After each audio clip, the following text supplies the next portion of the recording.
on mic with the little furry thing. Oh, thank you. I do a lot of Uber drives, and I'm a content creator on YouTube. I was gonna say, I was like, man, I feel like I'm in a vlogger's car. Yes, so I record videos. Elon Musk has actually replied to several of my tweets. Oh. Yes, so I have full self-driving software in my car, so I kind of document the progress of the software as it goes along. Is that why you have all this gear here? Correct. Yes, so what's your YouTube channel? Tech Geek Tesla. Tech Geek. Channel. Okay. Yes. Like TECH, or are you creative saying TEK or something? Yes, no, TECH. Okay. Tech Geek Tesla. Okay. I'll check it out while I wait for my airport. Oh, sure. Airplane. Oh, great, cool. Where are you headed? Well, final destination is Split in Croatia. Oh, wow. Yeah, that's layover cool. is in Helsinki. Oh, that's exciting. Yeah, my first time, so. That's really cool. But looking at the weather, it looks like Chicago or here is going to have a nicer weather than over there, I think. But I'm going to knock on wood that it's just an isolated rainstorms that, you know, I'm hoping it rains in the morning and it goes away. Yes, it's been nasty weather here lately, just rain and cold, and yeah, hoping that changes soon. Yeah, I feel like it's like I'm in November. I know. Wet and cold. I know, we need spring. I have a feeling it's just going to jump straight to summer. Oh, yeah.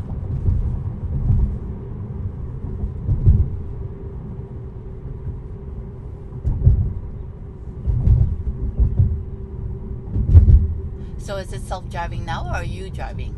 It is. It's driving all by itself right okay. now.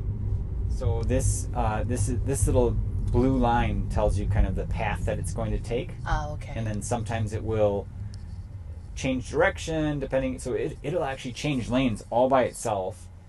It'll turn left, turn right. It'll do all of that on its own. It's pretty amazing.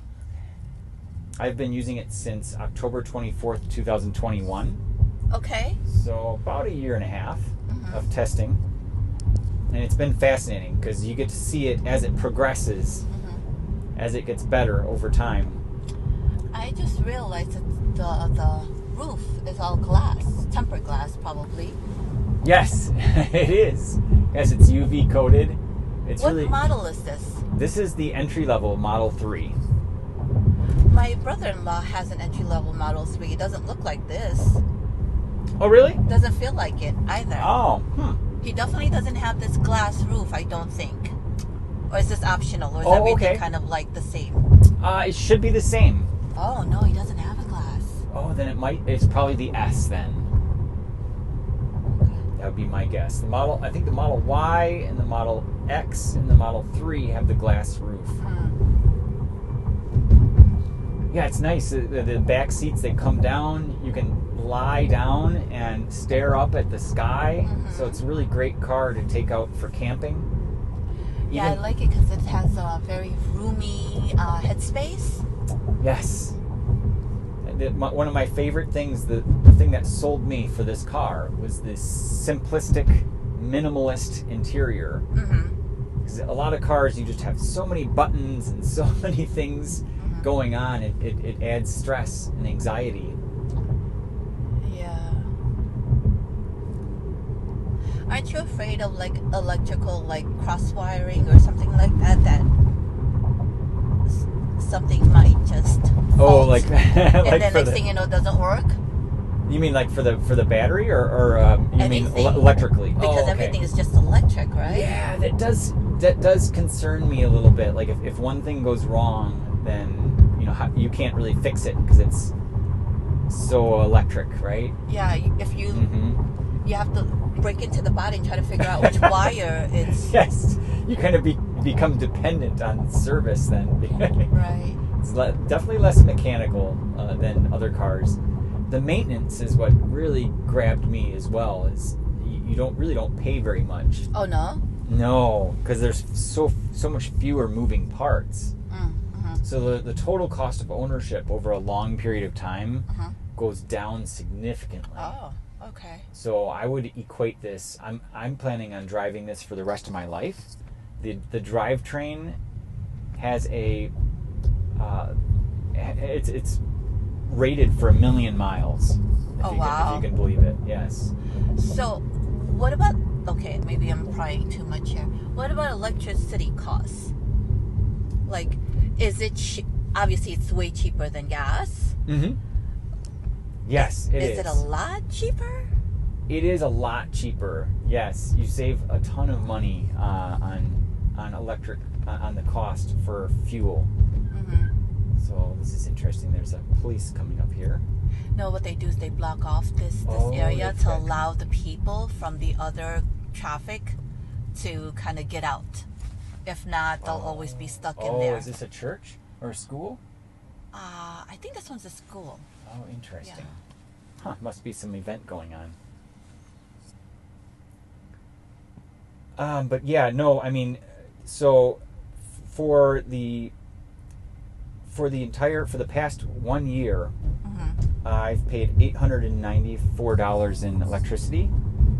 And what would it be normally if you didn't have to charge this car? Yes, if I paid the gas equivalent, it would have been $2,700. Oh, I'm sorry, you said $894 difference of what you would have paid. Okay. Oh no, I paid $800, so the gas would have been $2,700. Okay. So I saved about $1,800 in the past year. Right.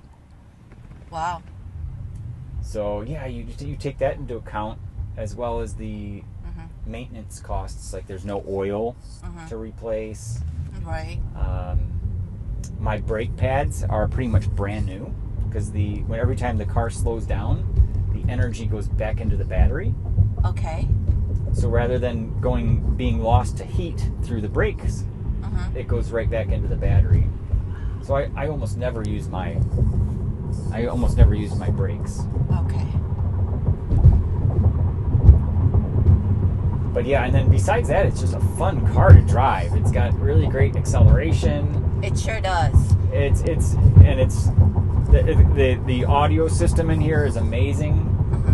The entertainment system. So here the car's changing lanes all by itself, because it knows we need to go left on Meacham. But the Netflix, like when you're charging, the only challenge with an electric car is when you go on long trips. If you're traveling with some friends and they're in another car, a gas car, they're going to get there quicker than you. And sometimes it can be, depending on how far you're going, they can get there like up to an hour before you would arrive. So that's a little bit, you have to bite the bullet, because the charging does take longer than if you were to fill up at a gas station. How long does it take to charge the full battery? If you are really low and you want to go all the way up to 90+%, usually that would be about 45 minutes. Oh, that's not bad. It's not too bad. Okay. But you charge in spurts, so you wouldn't like go to empty to full. Right. Normally the charge time is 20 to 30 minutes on average when you stop. And usually by the time you stop, you've driven 200 plus miles. So you're hungry or you have to use the bathroom. Right. So might as well take a... but what about the charging stations? Are they hard to find? Is it inconvenience because you have to drive out to find one? Oh, that's a good question. No. So Tesla makes it really easy. So like if you can see on the screen here, I'm going to tap the superchargers. All these red... Oh my goodness. All these red dots are supercharger stations.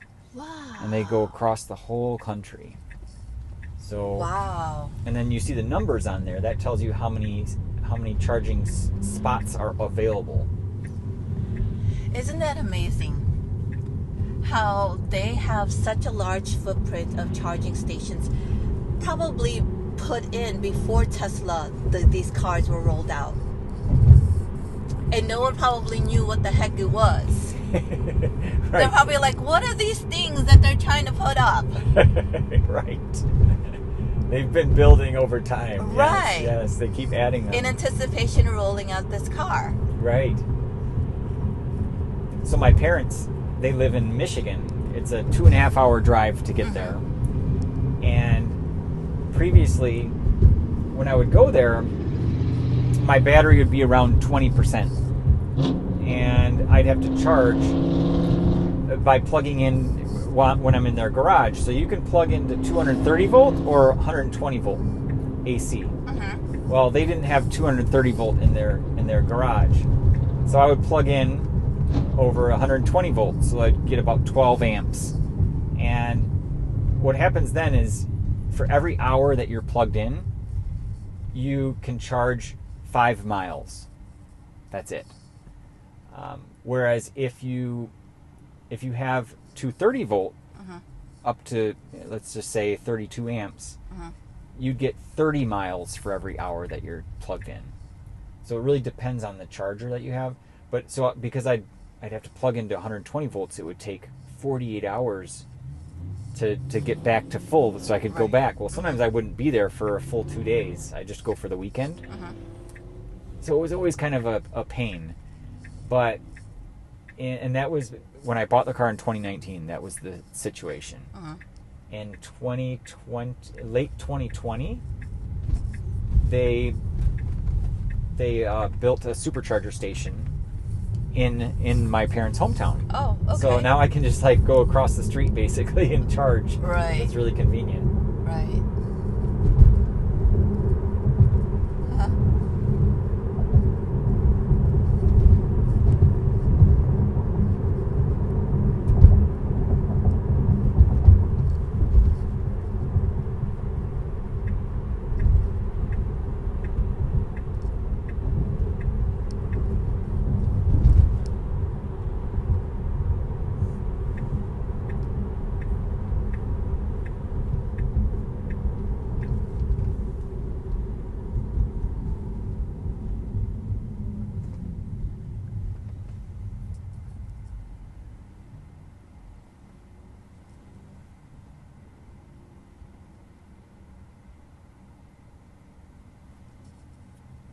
So does your software update automatically? Since you've had this car since 2019, you've purchased it then? Yes. Yes, I park it in my garage, and then it will connect to the Wi-Fi, and then it will send updates to my car. Okay. So I was added into the original group of beta testers. Okay.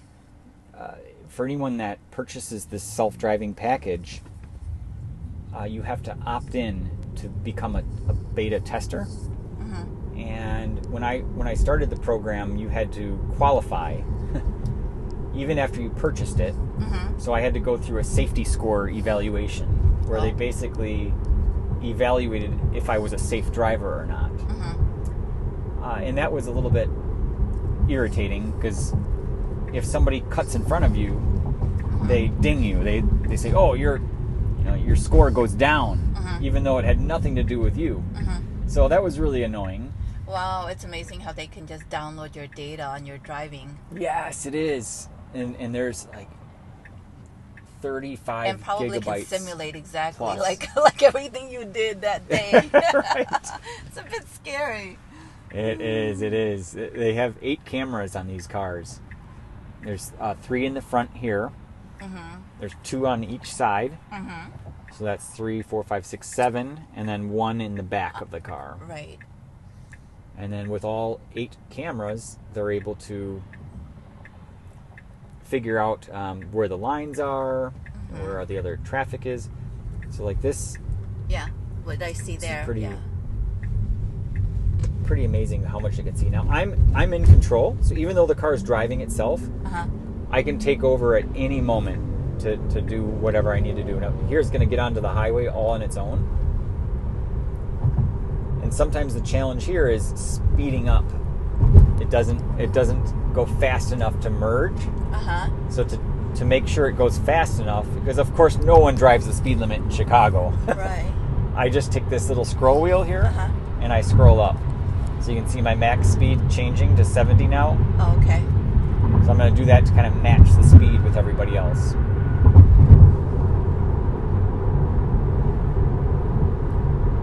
But the interface is super fast. Oh, wow. It's Yeah. very, with legacy automotive, it's very laggy, and a lot of delay. But this is, from 2019, it's still super responsive. Yeah. So here it's going to, all on its own, it's going to get onto I-90 going east. So right turn signal is going on to indicate that here it gets over. So I'm not stepping on the accelerator. I'm not touching the wheel. Now it does want feedback on the wheel. So it's not a fully autonomous vehicle. It's checking for 3 things. 1, I'm sitting in the driver's seat. Actually, 4 things. 2, I've got the seatbelt on. 3, it's checking that I'm every so often putting some force on the steering wheel. And then 4, there's a little camera in here. That's the 9th camera. And that's watching my eyes to make sure I'm paying attention to the road. Oh, really? Yes. So if I look down for a long time, a message will pop up say, please pay attention to the road. And they're so strict about that because they don't want you abusing the system. That the driver monitoring system, if it detects that you look away too often, they will disable the software from running. Oh, wow. Okay. It's also monitoring if I'm using my cell phone. And so it's pretty intelligent what they've come up with to track the driver behavior. Yeah. I thought that the car, Tesla, I thought it was following the car ahead of you to know which lane to stay on. Oh, yeah. But obviously that whole driving time, like before this car came in front of you, you didn't have a car in front of you. Right. Yeah, it's like an intelligent cruise control. Yeah. It keeps in the lane, and then it also will go around. If you set a high speed, and you've got, we've got 7 miles to go, I think 78, 80 is appropriate right now, but if you set a high enough speed, it'll say, hey, these guys are slow, and it'll actually try to go around slower traffic. Oh, really? Yeah. Oh, that's scary a bit. That's right? Yeah. It very well could do it right now. Let's see what happens here. Can it tell that cars are merging in, like on your right? Yes. Okay. Yes, so we can anticipate those cars right now coming on. Oh, well, we're not on the other lane. Correct. You'll see them showing up there, and then it will merge. It will see it's starting to slow down for them. Okay.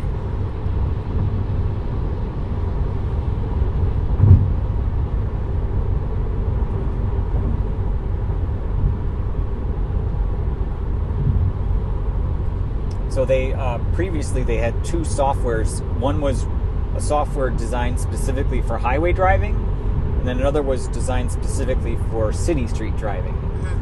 And just last month, for the first time, they combined both softwares into one. So now the code that's running is the same. Okay. And that gives you a lot more, like, if you were in a car that had this software a month ago, it would look very different on the screen. Oh, okay. Now you can actually see, like, sometimes every so often you'll see cars on the other side of the highway. Whereas before it could never see over there. I think it could see, it just wouldn't visualize it for you. But it always cracks me up because it sees those overhead signals as traffic lights. Thankfully it doesn't do anything, but they show up as traffic lights, which is weird.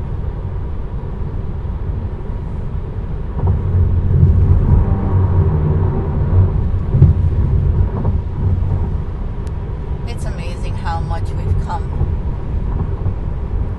It is impressive, isn't it? It's amazing. That's exactly why I started my YouTube channel, because I want to document it. So now, if you were to purchase this self-driving software, it's $15,000. Oh, wow. If you can believe it. Yeah, it's really high. When I purchased it, it was $5,000. So I took a gamble. At the time I purchased it, I couldn't use it because it wasn't done yet. Right. And you're probably like, man, did I regret spending $5,000 extra? Yes, I waited forever. I was like, oh no. There goes $5,000 down the drain. But finally, in 2021, they opened it up so I could start using it. So it's like, you got a return, actually. Yes, finally. It's like real estate. You buy low and then you wait and then you'll appreciate. Exactly. I always love driving through here with these planes coming in. Oh, yeah. It's so cool. Like that, yeah. Yeah, I love that. Yeah. If you're on Higgins, around here, when they fly really low, they're literally like right there, the wheel. That's so cool. Yeah.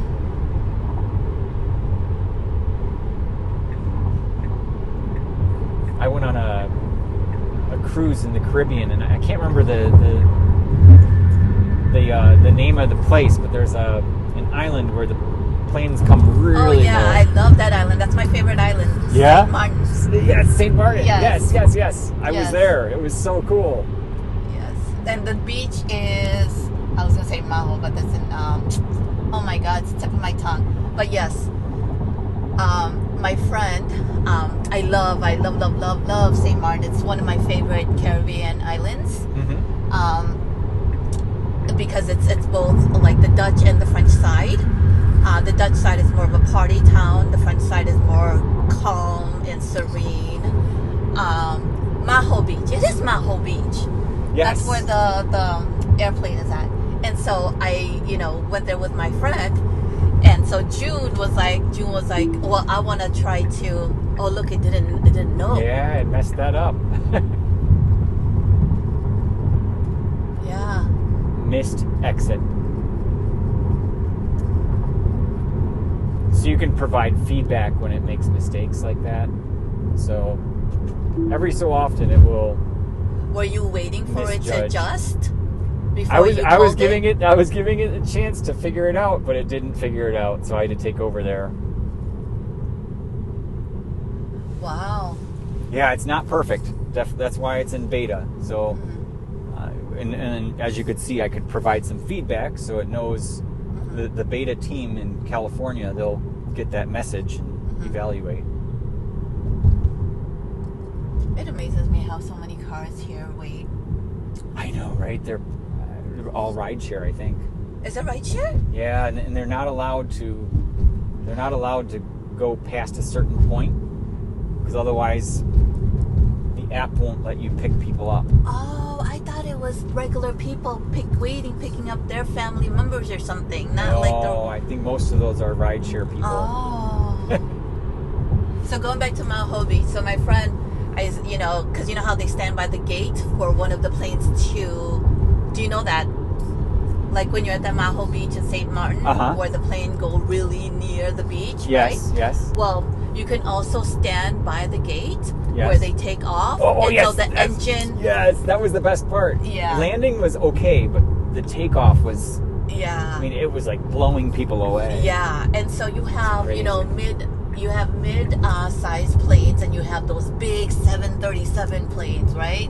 Huge. And those are the ones that will literally, if you're standing behind the engine, like you literally will fly if you're not holding on. Yes, I know, it's crazy. So my friend June was like, come on, do it with me. I'm like, nope, I'm not that crazy. I said, no way. I was like, because there's so much air coming through. I wear contact lenses. Oh, yeah. And so I was like, I don't need anything to go in my eye. Right. And then, so she did it. When she was done, she was like, thank goodness you didn't do it. And she was like, and I was like, why? What happened? She goes, it burns a little. And he goes, it burns a little? She was like, you can feel the heat. Yes. Oh, it is hot. You're right. I remember when I did that, this lady was going around with a megaphone saying, "Hold on to your hats, like take all your things that could blow away," and preparing people, because most people have no idea how powerful that is. Yeah. Yeah, it was scary, to be honest with you.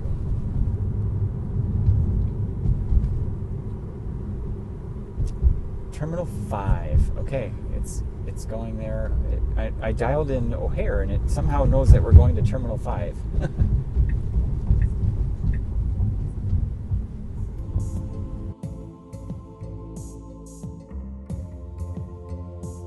Well, I always ask this because I like to get interactions with people on the self-driving. Are you okay if I post a video of our conversation? Sure. Okay. Am I gonna be in it like my face? If you want. Otherwise, I could blur it out. Up to you. Oh. I always blur it out. Is it recording me from the Apple? It's recording right here. Ah, okay. And then this is capturing the road. Okay. No, go ahead. Okay, cool. I hope I didn't make any like stupid No. remarks. Not at all. Okay. That was a lot of fun. I had a great time. Good conversation. Thanks for watching, guys. I'll see you in the next video.